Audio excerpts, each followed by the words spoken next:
JEE is not an easy task. World के second toughest exam की तैयारी कर रहे हो तुम, तो मुबारक हो, तुम जेई एडवांस की तैयारी कर रहे हो। और what you are going through is the grilling exercise of IIT JEE. हर एस्पिरेंट के साथ ऐसा होता है, खासकर ड्रॉपर्स के साथ। स्कूल जाने वाले बच्चों का हाल देखो, बेचारे स्कूल भी जा रहे, सुबह टाई लगा के, शाम को आके क्लास भी कर रहे, मरे पड़े हैं बिल्कुल। तुम तुम्हारा हाल क्या है? तुम्हें 2 साल का कोर्स एक में करना है, उनको 1 साल का कोर्स एक में ही नहीं हो रहा, उन पे उनकी 11th की रिवीजन की टेंशन है। तुम्हें टेंशन किस बात की? तुम्हें 2 साल का कोर्स एक ही में करना है। सब टेंशन में, सब टेंशन में, पूरा जितना बच्चा तैयारी कर रहा है सब टेंशन में। क्योंकि भाई कंपटीशन इसी का नाम है, कंपटीशन इसी का नाम है ना। Second toughest exam of the world, तो स्ट्रेस तो होगा, स्ट्रेस तो थोड़ा होगा। और जिंदगी में अगर आप सोचते हो स्ट्रेस कभी आएगा नहीं, लाइफ पूरी की पूरी बिल्कुल केक वॉक जैसी होगी, मजा आ जाएगा, जिंदगी बिल्कुल सारा दिन इस ट्रिप पर जा रहे हैं दोस्तों के साथ, पीछे गाना चल रहा बैकग्राउंड में, ऐसा नहीं होता बेटा, ऐसा होता नहीं है। हाँ ठीक है, हमेशा ऐसा नहीं होता। बीच में 1-2 पीरियड्स बीच में ऐसे आएंगे, समय बीच में ऐसा आएगा जब ऐसा होगा, लेकिन पूरी लाइफ ऐसा होगा ये सोचना भी गलत है। और फिर अगर पूरी लाइफ ऐसा होता भी है तो भाई फिर लाइफ बोरिंग हो जाती है। लाइफ में जब तक अप्स एंड डाउन से नहीं आते तब तक लाइफ फिर बोरिंग हो जाती है। There is no adventure in life. Life इसी का तो नाम है कि कभी अच्छा वक्त आएगा, कभी बुरा वक्त आएगा, और हमें दोनों का डटकर सामना करना है। ऐसा ना हो कि जब अच्छा वक्त आए तो हम इतना फूल कर, इतना ज्यादा खुश हो जाएं कि हम उसमें किसी को कुछ भी कह डालें, किसी को नीचा दिखा डालें, किसी को बुरा दिखा डालें, किसी को ऐसा सोच लें भाई तू तो टुच्चा है, तू क्या, तेरी औकात क्या है, इस तरह से नहीं। और कभी हम इतने निराश, इतना बुरे टाइम में इतने निराश ना हो जाएं कि हमें ऐसा लगने लगे कि यार अब तो जिंदगी बची ही नहीं, अब तो खराब हो गया सब कुछ। ठीक है, तो हाँ ठीक है, तो इसलिए दोनों को ऐड किया भाई, ऐड दोनों को ऐड किया है। और एक चीज, तो इसलिए मैंने अक्सर तुमसे कहा, एक बार बंसी सर बहुत सारी बातें करते थे, कई बार खाली होते थे तो बातें करते थे, पूछते थे। जब मेरी शादी भी नहीं हुई थी और मेरी शादी की डेट फिक्स हो गई थी, तो मैं उनको शादी का कार्ड देने गया, तो उस वक्त उन्होंने मुझे एक बात कही। बोले, अगर, मेरे ख्याल से ये बात मैंने आप लोगों के साथ शेयर भी की होगी, कि अगर पल दो पल की खुशी चाहिए, अगर पल दो पल की खुशी चाहिए तो क्या करो? मैंने कहा क्या करना चाहिए? बोले रसगुल्ला खा लो या मिठाई खा लो जो तुम्हें अच्छी लगती है। तुम्हें कौन सी मिठाई अच्छी लगती है? मैंने कहा रसगुल्ला। रसगुल्ला खा लो, तुम जब तक वो मुंह में रहेगा स्वाद आएगा, पल दो पल की खुशी मिलेगी। और अगर आपको कुछ घंटों की खुशी चाहिए तो जाके पिक्चर देखाओ, मूवी देखाओ, या फिर जहां तुम्हें अच्छा लगे घूम फिर के आ जाओ, है ना, पास में ही, तो तुम्हें कुछ घंटों की खुशी मिल जाएगी। अगर तुम्हें कुछ दिनों की खुशी चाहिए तो बाहर हिल स्टेशन पे चले जाओ, है ना, कहीं और चले जाओ, जो तुम माउंटेन्स पसंद है माउंटेन्स पे चले जाओ, जहां पसंद हो वहां घूम आओ दूर, तो तुम्हें कुछ दिनों की खुशी मिल जाएगी। हाँ, कुछ दिनों की खुशी मिल जाएगी। और अगर तुम्हें कुछ महीनों की खुशी चाहिए या कुछ सालों की खुशी चाहिए, कुछ सालों की खुशी चाहिए, तो मैंने कहा तब क्या करें सर? बोले शादी कर लो। मैंने कहा वाह क्या टाइमिंग है सर की। बोले शादी कर लो। मैंने कहा सही है सर, शादी करने जा रहे हैं तो सर कब तक खुश रहेंगे? बोले अच्छा लगेगा, 1-2 साल अच्छा लगेगा, फिर सब नॉर्मल हो जाएगा।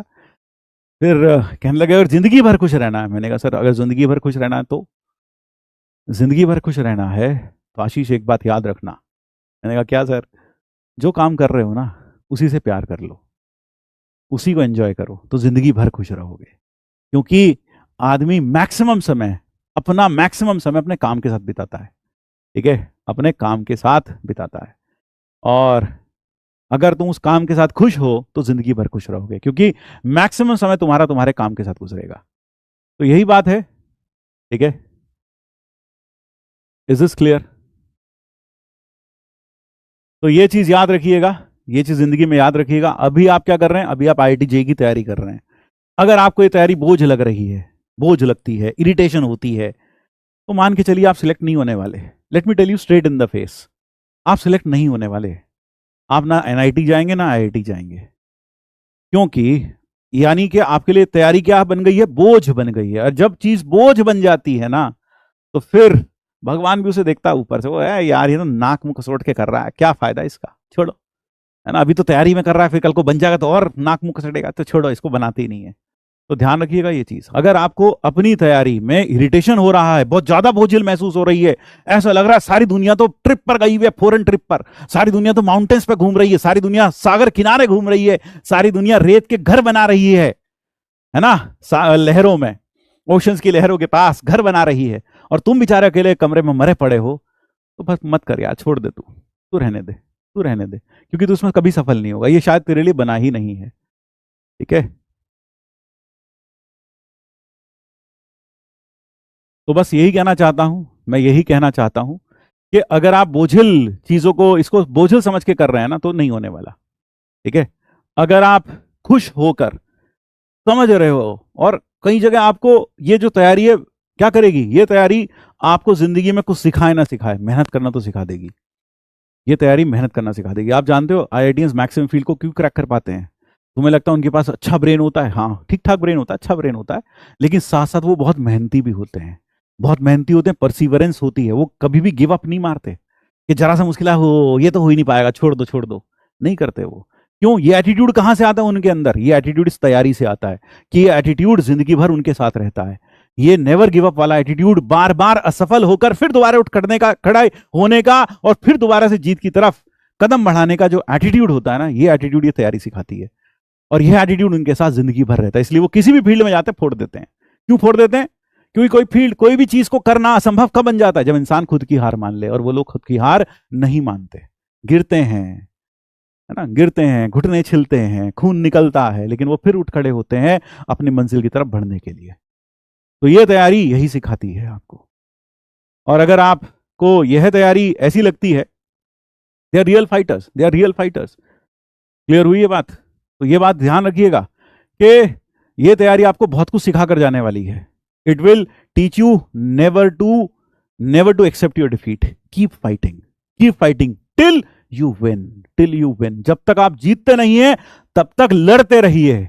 हारने के लिए नहीं लड़ रहे हम जीतने के लिए लड़ रहे हैं। हम पढ़ाई कर रहे हैं फेल होने के लिए नहीं, हम सिलेक्ट होने के लिए तैयारी कर रहे हैं, और तब तक मेहनत करेंगे, दिन रात मेहनत करेंगे, जब तक हम सिलेक्ट नहीं हो जाते।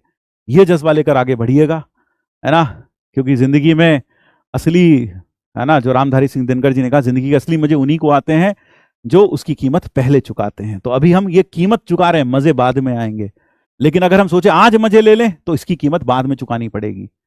और जब जिंदगी में पूरी जिंदगी कीमत चुकाओगे ना, तो ब्याज में ही जिंदगी निकल जाएगी, कीमत चुकाते चुकाते। तो इसलिए बेटा पढ़ाई करिए, बिल्कुल भी मत सोचिए, अंत तक लड़िए। ठीक है, और मैं तुम्हारे साथ हूं, कंधे से कंधा मिलाकर तुम्हारे साथ हूं यार। तुम्हें किस चीज की फिक्र है? और मैथ में मैंने तुम्हें इतनी सिंपल सी चीज बता दी, क्या करना है? क्लास इलस्ट्रेशन कर लो, KTKT जो होमवर्क दे रहा हूं, बस और कुछ करो ही मत। हैव फेथ इन मी भाई, हैव फेथ इन मी। मैं तुम्हें बार बार कह रहा हूं, सर हम ये कर ले, हम वो कर ले, भाई तू सिर्फ वो कर ले जो मैं दे रहा हूं, बस इतना कर ले। मैथ्स मेरे ऊपर छोड़ दे, मैथ्स की चिंता तेरी खत्म है, बस तू जो मैं कह रहा हूं बस वो कर ले।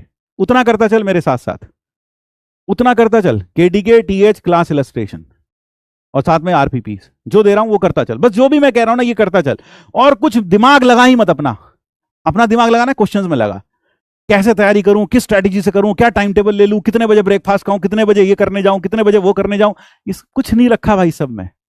जो मैं कह रहा हूं बस वो तू करता चल, अपने आप सिलेक्ट हो जाएगा यार।